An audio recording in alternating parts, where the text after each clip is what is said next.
प्रेम प्रणाम जी सुंदर साथ जी। आज कीर्तन ग्रंथ के 34वें प्रकरण का मंथन करेंगे। इस प्रकरण में देह अर्थात शरीर जीव को संबोधित करते हुए कहता है, रे जीव जी तुम लागी दाज मुझे बिछुड़ते, पर मैं खाक हुई तुम बिन तुम मोही सो न्यारे, भय मोहे राखी नहीं किन खिन। महामती जी कहते हैं, देह जीव से कहती है कि हे जीव, तुम्हें मुझसे बिछुड़ते हुए अत्यधिक कष्ट तो अवश्य ही हुआ है, लेकिन मैं क्या करूं, मेरा अस्तित्व तो तुमसे ही है। तुम जैसे ही मुझसे अलग हुए, किसी ने एक क्षण के लिए भी मुझे उस घर में नहीं रहने दिया जिस घर का कभी मैं मालिक हुआ करता था, जिस घर का कभी मैं अत्यधिक प्यारा हुआ करता था, जिस घर का मैं संबंधी हुआ करता था। तुम बिछुड़े क्या, मुझे तो उस घर में किसी ने एक क्षण के लिए भी रहने नहीं दिया और मुझे अछूत मानकर आग के हवाले कर दिया और मैं एक राख का ढेर बन गया। महामती जी यही समझा रहे हैं कि बिना शराब के, बिना नशा के बोतल का भला क्या मूल। जब तक यह चेतन तत्व शरीर में है, जब तक यह नशा शरीर में है, तब तक ही इस शरीर रूपी बोतल की कीमत है। यह नशा तत्व निकल जाने पर इस शरीर का भी कोई मोल नहीं। इसे तो लोग फिर अछूत मानकर आग के हवाले कर देते हैं और एक क्षण के लिए भी घर में नहीं रहने देते। महामती जी यही समझा रहे हैं कि जिस परिवार के मोह में तुम सारी उम्र पड़े रहे, इनके ही सुख दुख का ध्यान करते रहे, इनके ही लिए जीते मरते रहे, लेकिन इस तन से जीव के निकल जाने पर वे लोग ही तुम्हें जल्दी से जल्दी आग के हवाले करने के लिए ही तत्पर रहते हैं और इन परिवार वालों की खातिर तुमने अपने सुख दुख को नहीं देखा। इतना मोह भी परिवार वालों से अच्छा नहीं है। स्वयं के आत्मा के कल्याण के लिए भी कुछ समय निकालना चाहिए, यही बुद्धिमत्ता है।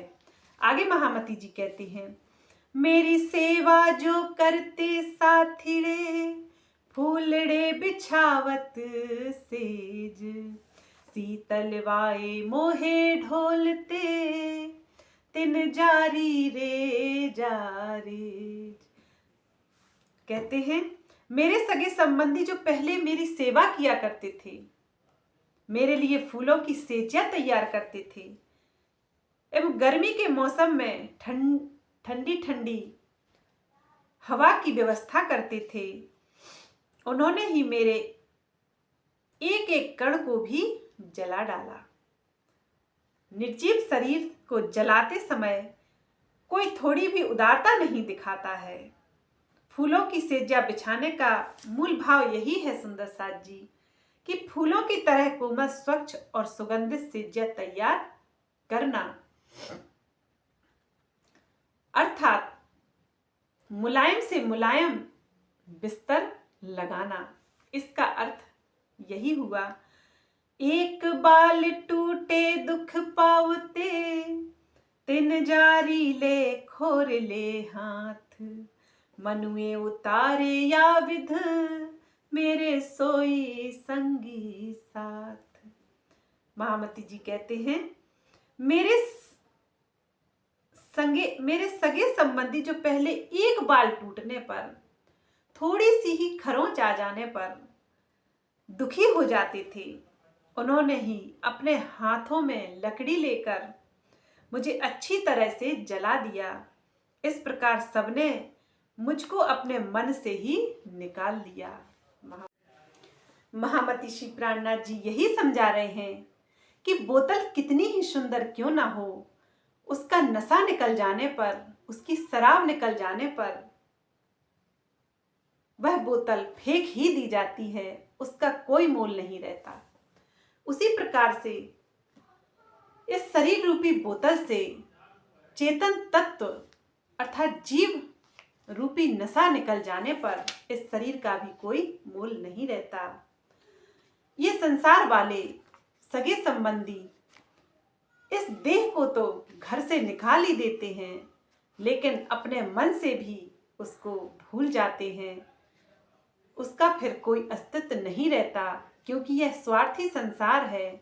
जब तक हम संसार में हैं तब तक लोग हमसे आशा करते रहेंगे, हमारी तारीफ करते रहेंगे, हमसे आशा करते रहेंगे, लेकिन यह चेतन तत्व निकल जाने के बाद इस शरीर का कोई मोल नहीं होता और लोग भूलने में जरा भी देर नहीं करते।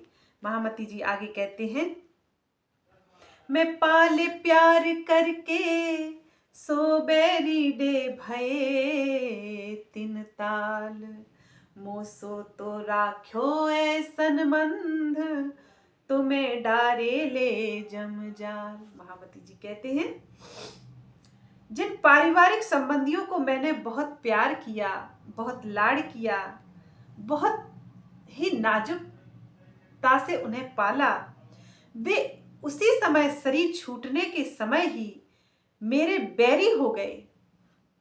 मुझे तो उन्होंने आग में जलाकर राख कर दिया तथा मुझसे मृत्यु के बंधनों में पड़े मुझको मृत्यु के बंधन में पड़ा रहने दिया, जलाकर राख कर दिया तथा तुमको मृत्यु के बंधनों में पड़ा रहने दिया। महामती जी यही समझा रहे हैं कि तुमने अपने परिवार वालों को पालने के लिए किस तरह से धन इकट्ठा किया, पाप पुण्य कैसे अर्जित किया, इससे उनका कोई लेन देन नहीं होता। वे तो जीव के निकल जाने पर तुम्हारे बैरी हो गए और तुम्हारे शरीर को आग के हवाले कर दिया और मृत्यु के बंधनों में पड़ा रहने दिया। अर्थात भले ही तुमने उन्हें बड़े लाड़ प्यार से पाला हो, वे एक क्षण की देरी किए बिना भूल जाते हैं और कैसे धन इकट्ठा किया, कैसे उनका भरण पोषण किया, यह जिम्मेवारी भी तुम्हारी है और पाप पुण्य भी तुम्हारा ही है। इसमें परिवार वालों का कोई भी आदान प्रदान नहीं है।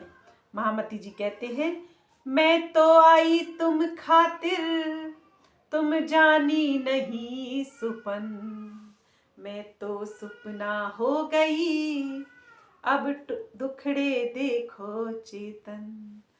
महामती जी कहते हैं कि हे चेतन जीव, देह कह रही है, हे चेतन जीव, मैं तुम्हारे लिए धर्म और मोक्ष का साधन बनकर आई थी। नश्वर शरीर की महत्ता को तुमने नहीं समझा। तुमने अलग होने के बाद मेरा भी अस्तित्व समाप्त कर दिया और तुम्हें जन्म मरण के दुखमय चक्र में भटकने की स्थिति पैदा कर ली। महामती जी कहते हैं, यह देह, यह शरीर हमें धर्म और मोक्ष के लिए प्राप्त हुआ है। महामती जी यही समझा रहे हैं सुंदर साथ जी कि यह शरीर हमें धर्म और मोक्ष के लिए प्राप्त हुआ है, यह एक साधन मात्र है। लेकिन इस नश्वर शरीर की महत्ता को हम लोग नहीं समझते और जीव की अधोगति करा लेते हैं, क्योंकि शरीर की अधोगति नहीं होती। शरीर तो यह मिटने के लिए ही होता है। इसकी 4 अवस्थाएं हैं। इन्हीं अवस्थाओं के अंतर्गत उसे एक समय सीमा में बांधा गया है और उसे तो यह संसार से विदा होना ही पड़ता है, लेकिन जीव की अधोगति हो जाती है और जीव जन्म मरण के चक्र से नहीं छूट पाता और इस मायामयी संसार में दुखों को उठाता रहता है। इसलिए महामती जी कहते हैं कि यह रोग वृद्धावस्था आदि के कारण दुखदाई है, फिर भी यदि इसका सही उपयोग किया जाए तो यह ब्रह्मानंद प्राप्त करने में साधन भी है। इस शरीर की बड़ी महत्ता है और वास्तव में यह शरीर हमें मिला भी इसीलिए है कि हम उस पूर्ण की पहचान कर पाएं, अपने जन्म मरण चक्र के बंधनों से छूट जाएं। लेकिन अज्ञानता बस हम ऐसा कुछ नहीं करते हैं। इस शरीर के भरण पोषण में ही सारा जीवन यूं ही निकाल देते हैं और अंत में पछताते हुए मृत्यु को गले लगा लेते हैं। महामती जी आगे कहते हैं, पहले क्यों न संभालिए, काहे को पड़िए जम फांस, 1,84 अग्नि तित जलिए ना कीजे बास। हे जीव, देह कह रही है, हे जीव, यदि तुमने अपने को संभाल कर आध्यात्म के सत्य मार्ग पर चला होता तो मृत्यु के बंधन में नहीं फंसना होता और 84 लाख योनियों के महाभयंकर दुख नहीं उठाने पड़ते और अग्नि में भी तुम्हें, माया की अग्नि में भी तुम्हें जलना नहीं पड़ता, पश्चाताप और दुख के आंसू तुम्हें रोने नहीं पड़ते। इसलिए महामती जी कहते हैं कि यह शरीर तो साधन है उस पूर्ण को जानने का, समय रहते ही इसके नश्वरता की पहचान कर लो और अपने जीव को अखंड मुक्ति। यजुर्वेद के पुरुष सूक्त में कहा गया है, तमेव विद्य त्वाति मृत्यु मेति, अर्थात उस ब्रह्म को जानकर ही मृत्यु से मुक्ति पाई जा सकती है। इसके अलावा कोई उपाय नहीं है। आप जीवन भर पूजा पाठ करते रहिए, हवन यज्ञ करते रहिए, उनका अपना महत्व है, लेकिन उस ब्रह्म को पाने का वह उपाय नहीं है। आगे महामती जी कहते हैं, मोस पहचान ना कर सके, मेरा मेला तो अधिकिन होए, मेरी तो पहचान जाहिर, मुझ जाति देखे सब कोई। महामती जी कहते हैं, तुम मेरी वास्तविक पहचान नहीं कर सके। यह देह कह रही है जीव से कि तुम मेरी वास्तविक पहचान नहीं कर सके, जबकि सारा संसार मुझे अच्छी तरह से जानता है कि मेरा तुम्हारा मेल तो अति अल्प समय के लिए ही है। हर कोई निर्जीव शरीर को जलाने के लिए ले जाते हुए देखता ही है। वास्तव में महामती जी यहाँ यही समझाना चाहते हैं कि मृत्यु से बड़ी कोई गुरु नहीं है। जिसने मृत्यु को जान लिया उसने, समझो, इस संसार की नश्वरता को जान लिया, और जो मृत्यु भूल गया वह तो वास्तव में जीना ही भूल गया। जिसे मृत्यु याद है वह जानता है कि उसे जीवन कैसे जीना है और इस जीवन का सदुपयोग कैसे करना है, अर्थात इसका सही मार्ग तो उस पूर्ण ब्रह्म की पहचान करने में। यहाँ महामती जी कहते हैं कि जब मृत्यु सैया पर कोई जाता है तो वह शिक्षा देता हुआ जाता है कि देखो, संसार से मैं दोनों हाथ खाली लेकर जा रहा हूं और मुट्ठी बांधकर आया था, लेकिन मृत्यु से भी लोग नहीं सीखते। मृत्यु से बड़ी कोई गुरु नहीं है। इस चौपाई के आधे क्षण का तात्पर्य बहुत थोड़े समय से है, अर्थात मनुष्य की उम्र आधे क्षण के लिए कदापि नहीं है, लेकिन यह समझाने के लिए कहा गया है कि मनुष्य का जीवन बहुत छोटा है। आगे महामती जी कहते हैं, तुम जान बूझ मोहे मोही सो, छोड़ के नह चल सुख। मैं तो आई भले अवसर, पर भूले सो पावे दुख। महामती जी कहते हैं, देह कह रही है कि हे जीव, अखंड ब्रह्मानंद को छोड़ दिया और सब कुछ जानते हुए भी जब मेरे मोह जाल में फंस गए तो मैं क्या करूं। मैं तो तुम्हारे लिए अखंड मुक्ति का साधन बनकर आई थी। तुम्हारे लिए यह सुनहरा अवसर था। जो इस सुंदर अवसर का लाभ नहीं उठाता उसे तो दुखी होना ही पड़ता है। महामती जी यही कह रहे हैं कि समय रहते ही जाग जाओ, बुढ़ापे में क्या जागोगे और बुढ़ापे में क्या आध्यात्म की राह पकड़ोगे। जागना हो तो अभी जाग जाओ, क्योंकि इस शरीर का आधे क्षण का भी भरोसा नहीं है। पता नहीं ये कब छूट जाए, फिर तो पछताना ही पड़ेगा कि काश मैंने उस उम्र की पहचान कर ली होती, उसके प्रेम की राह पर मैं चल गई होती। लेकिन मनुष्य यह सुनहरा अवसर गंवाते रहते हैं और कहते हैं अभी हमारी उम्र ही क्या है, हम बुढ़ापे में भक्ति कर लेंगे, हम बुढ़ापे में उसे जान लेंगे। तो मैं बता देना चाहती हूँ उनको कि ब्रह्मा विष्णु महेश थक हार गए, उसको जान ना पाए। लाखों वर्षों तक समाधि लगाते हुए वे थक गए, उस ब्रह्म के बारे में जान ना पाए, और तुम केवल बुढ़ापे में उसे जानना चाहते हो। यह संभव नहीं है। यह तो मूर्खता वाली बात है कि सारी उम्र तुम विषयों में फंसे रहे, अच्छे बुरे कर्मों में फंसे रहे, और अंत समय में तुम उसे कैसे जान सकते हो। गीता में कहा गया है कि मनुष्य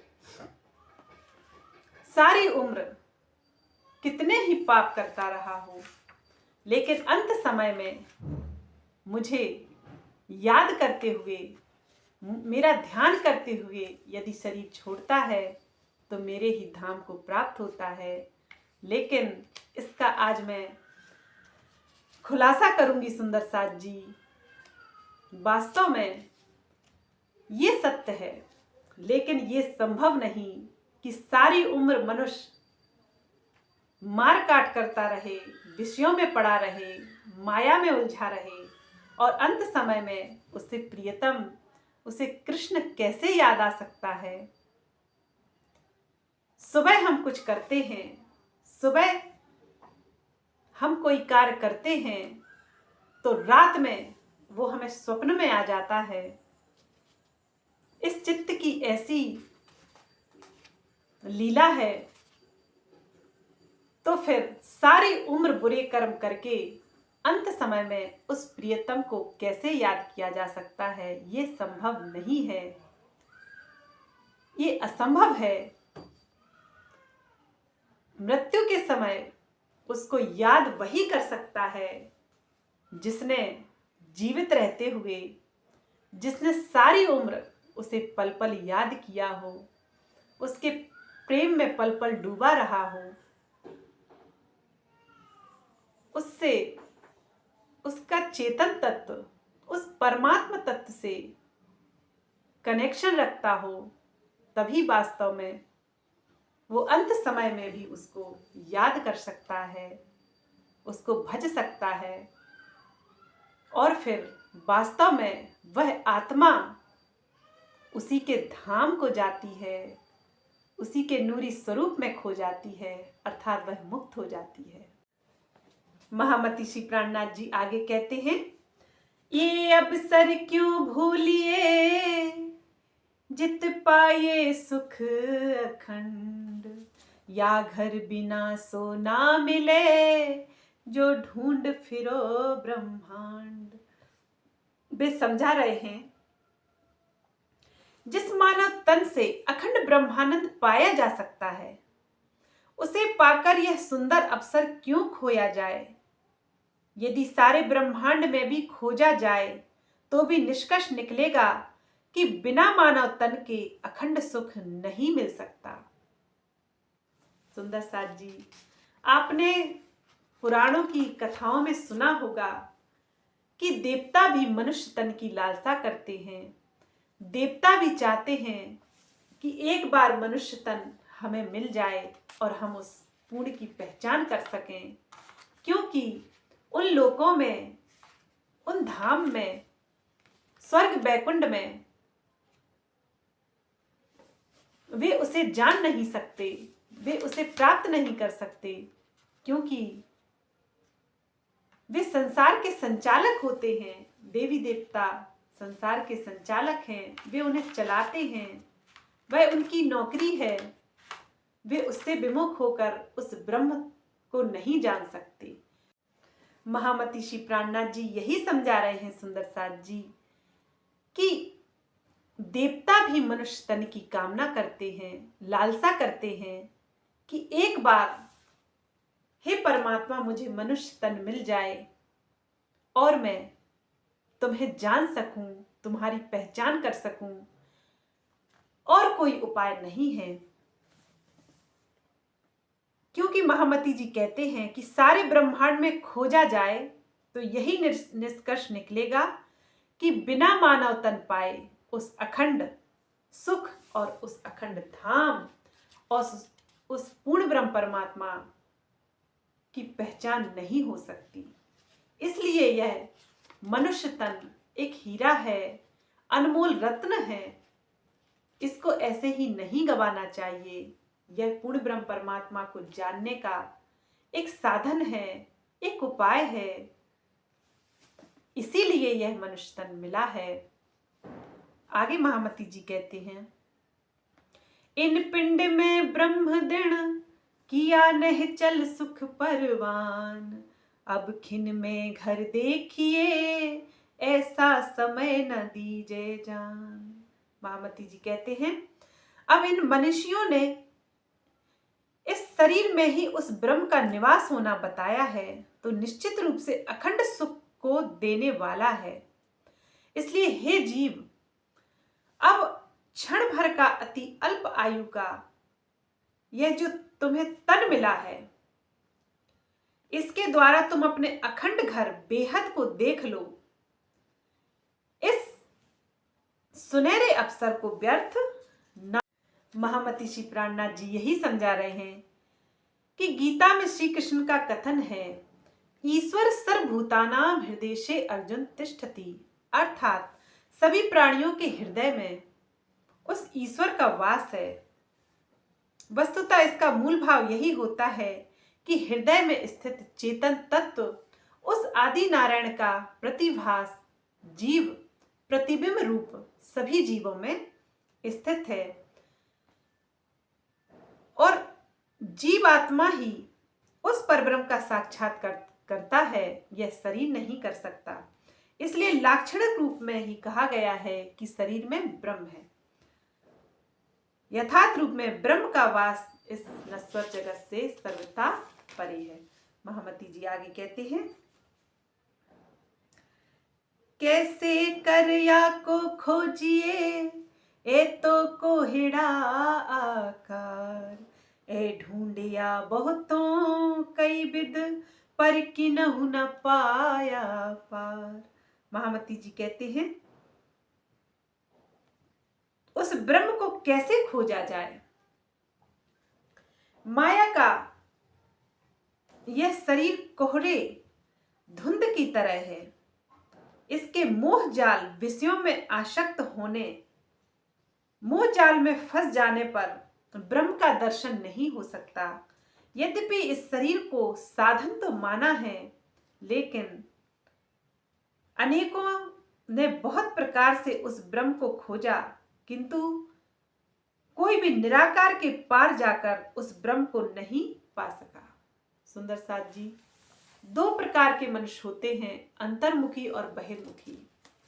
अंतर्मुखी मनुष्य उस ब्रह्म को अपने भीतर ही खोजते हैं और बहिर्मुखी मनुष्य उस ब्रह्म को बाहर खोजते हैं। लेकिन उस ब्रह्म को निराकार के पार आज तक कोई नहीं जा सका। भीतर खोजने वाले अपने जीव तत्व को तो जान लेते हैं, उस नारायण को भी जान लेते हैं, उस निराकार को भी जान सकते हैं, लेकिन बेहद के पार उस परम धाम को तो तारतम ज्ञान के माध्यम से ही जाना जा सकता है। बिना तारतम ज्ञान के प्रकाश में कोई उस ब्रह्म की पहचान नहीं कर सकता। बिना तारतम ज्ञान के प्रकाश से उस धाम में उजाला नहीं हो सकता। आगे महामती जी आगे कहते हैं, बाहिर निकसो तो आप नाही, और माहे तो नरक के कुंड, बाह तो या में ना पाइए, ए क्यों कहिए ब्रह्म घर पिंड। महामती जी समझाते हैं कि यदि तुम शरीर से बाहर निकलते हो तो शरीर के निर्जीव हो जाने पर उससे तुम्हारा संबंध टूट जाता है। जीव को संबोधित करते हुए कह रहे हैं। और यदि शरीर के अंदर रहते हो तो नरक के कुंड, गंदगी से पाला पड़ता है। जब इस नश्वर शरीर के अंदर ब्रह्म का वास ही नहीं है तो गंदगी से भरे इस शरीर को ब्रह्म का घर कैसे कहा जा सकता है। सुंदर साथ जी, शरीर वास्तव में उस ब्रह्म से मिलने का एक साधन है, लेकिन इस शरीर में ब्रह्म नहीं है। इसके बाहर तो माया का पसारा है और इसके भीतर गंदगी ही भरी हुई है। लेकिन यदि ध्यान अवस्था में प्रेममय चितवन लगाकर उस धाम धनी को देखा जाए आत्मा की अंतर्दृष्टि से, तो वास्तव में उस पूर्ण ब्रह्म की पहचान भी होती है, उसका अनुभव भी होता है और वह साक्षात दर्शन भी देता है। वह अपनी रूहों की तरफ मुस्कुराता भी है, प्रेम की लीलाओं का आनंद भी देता है। वह सारी लीलाएं घटित होने लगती हैं जो इस शरीर से कभी नहीं हो सकती। वह तो आत्मा की दृष्टि से, आत्म तत्व से ही देख। महामती जी यही समझाते हैं कि यह शरीर उस ब्रह्म को पाने का साधन भी है, यदि प्रेममय चितवनी लगाई जाए। और यह शरीर अधोगति भी करा देता है जब इस शरीर के मोह में जीव पड़ता है, इस शरीर को ही सब कुछ मान लेता है। इस तरह से महामती श्री प्राणनाथ जी ने शरीर और जीव की विवेचना की है। सुंदर साथ जी, 34वां प्रकरण पूर्ण नहीं हुआ है।